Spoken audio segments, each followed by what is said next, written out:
We just got the new FSD computer installed in my 2018 Model 3, and here's what you can expect when you take your car to the service center or have a mobile tech replace your 2.5 computer with the new 3.0 or FSD Autopilot computer.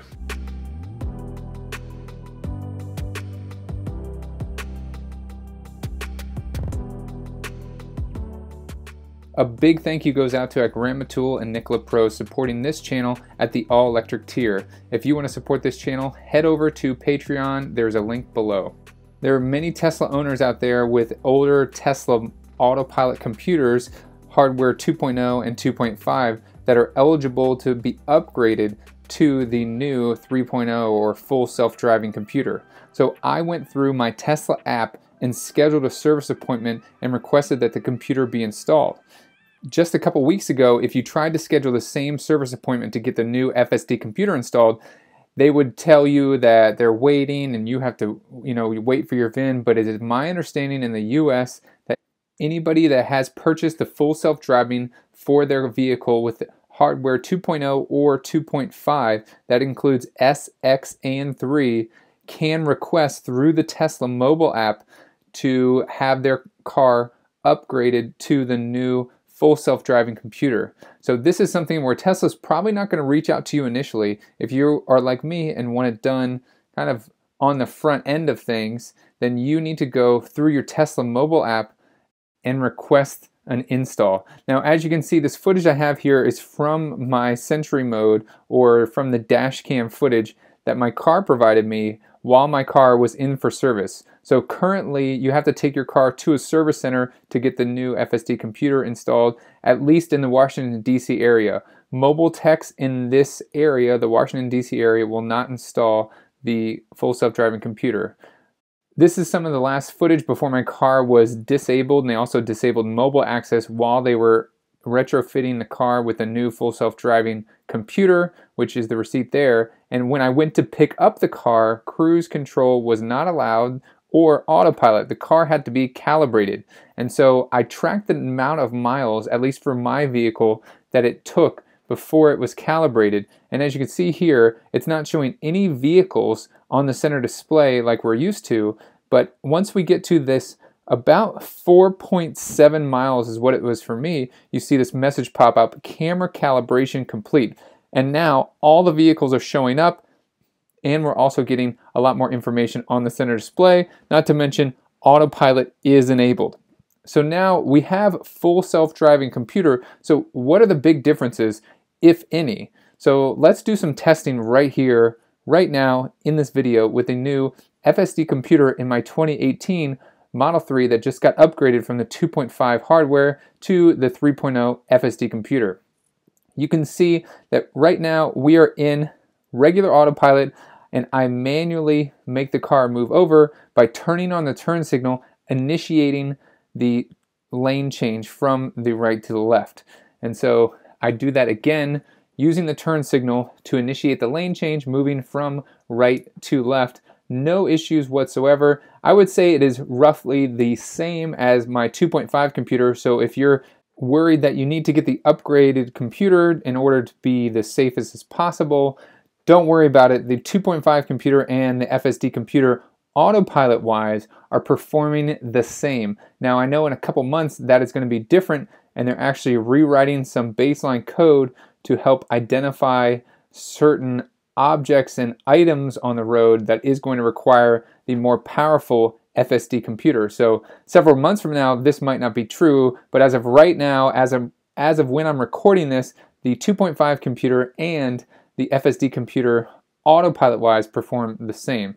Now you do get a little bit more information from the FSD computer, like cones, trash cans, and other signs on the street, through the FSD preview that was released in January. So as you can see here, I'm in some decent traffic, and this is where autopilot pays for itself. But always keep your hands on the wheel, just like I do and just like Tesla recommends. This is a level 2 system and is not complete full self-driving yet. So here we're in some heavier traffic, And I do have a destination set in, and it does not show navigate on autopilot. Navigate on autopilot is when there is a single lane and the car is going to automatically make lane change suggestions for you based on other traffic and other road conditions to put you in the best lane possible. But even though navigate on autopilot isn't enabled currently, it's still utilizing regular autopilot. So if I jump now into the settings, you can see here I'm going to actually go into these settings and into autopilot, and you can see navigate on autopilot is turned off and we need to be put in park. So I'm going to do a maneuver right here that I do not suggest, throwing the car in park in stop and go traffic, enabling the navigate on autopilot very quickly, and then we enable autopilot again, and you can see almost automatically it's trying to get out of this lane.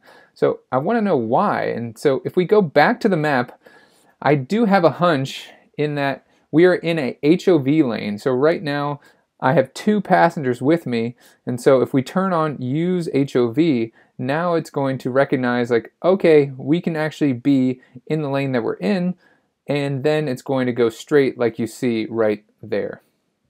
So autopilot is smart enough to get out of an HOV lane if you have the use HOV lane off. So here we have a great way to test the new FSD computer with all these cones, and the car is obviously trying to get over, and it is smart enough not to just barrel over all these cones with the new FSD computer. I wish I had my old computer now to test and see if it would identify these cones. It did get something wrong back there. The truck was in the 2 lanes over, not the lane next to me. It did render the truck right next to me.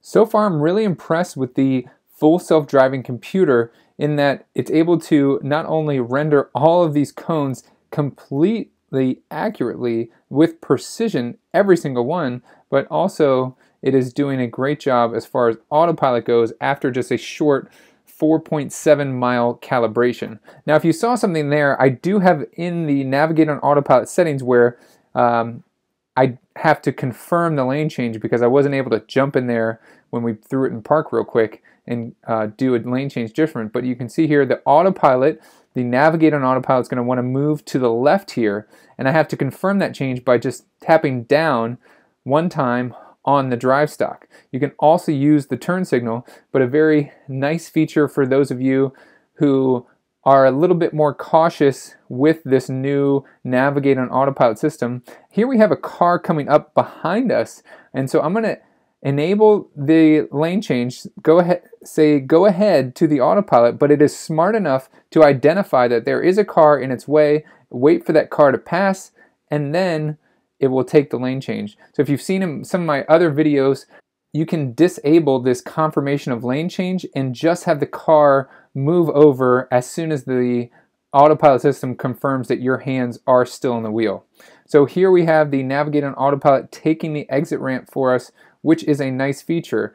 But check this out. So we are going to switch from navigate on autopilot to regular autopilot, and the car wants me to push on the accelerator to confirm like, hey, you know, you're in control, and it's slowing down. And here we have a red light coming up, which is interesting. I think it's going to slow down almost at the exact point where I need to stop, which is really convenient. So it almost stopped automatically at a red light until I got all these errors and it put the 4-way flashers on.